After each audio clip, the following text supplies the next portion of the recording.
જે રીતે તમે જણાવ્યું તો સૌથી પહેલાં પેટ્રોનેટ એલએનજી સાથે શરૂઆત કરીએ. આઈસીઆઈસીઆઈ સિક્યુરિટીઝનો અહીંયાથી રિપોર્ટ છે. ઘણું મહત્વનું, કારણ કે સેલનું જે રેટિંગ હતું ત્યાંથી રેટિંગ એમણે અપગ્રેડ કર્યું છે અને એડનું રેટિંગ કર્યું છે. અહીંયાથી પેટ્રોનેટ એલએનજી પર લક્ષ્યાંક પણ વધાર્યા છે. 250ના હતા પહેલાં, ત્યાંથી લક્ષ્યાંક વધારી અને 330ના કરવામાં આવ્યા છે.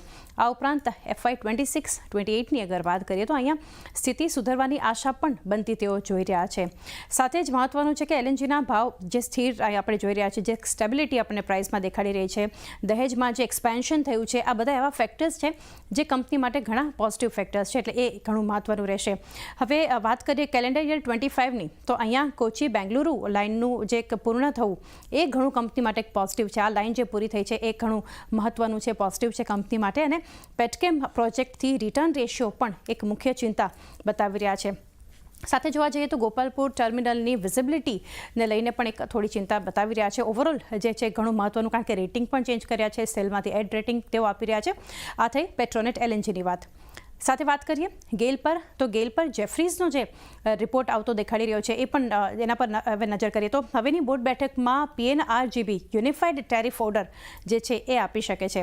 સાથે કંપનીએ યુનિફાઈડ ટેરિફમાં 33%નો પ્રસ્તાવ જે છે એ આપ્યો હતો.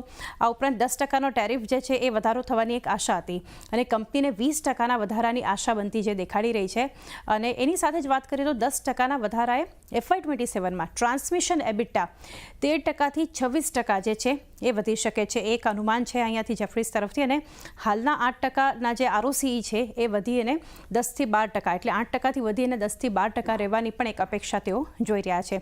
આ ઉપરાંત ટેરિફ વધારાથી 34%ની તેજી પણ બતાવી શકે છે સ્ટોક, એ પણ એક વ્યૂ. તો ગેલ અને પેટ્રોનેટમાં જે બ્રોકરેજ હાઉસીસના આપણે જોઈ રહ્યા છીએ કે રિપોર્ટ્સ આવ્યા છે એને લીધે આપણને એક અસર જોઈ રહ્યા છીએ. ઓકે તો ઓફકોર્સ ગેલ અને પેટ્રોનેટ એલએનજી પર આપણે એક પોઝિટિવ વ્યૂ મળતા જોઈ રહ્યા છીએ. અને અહીંયા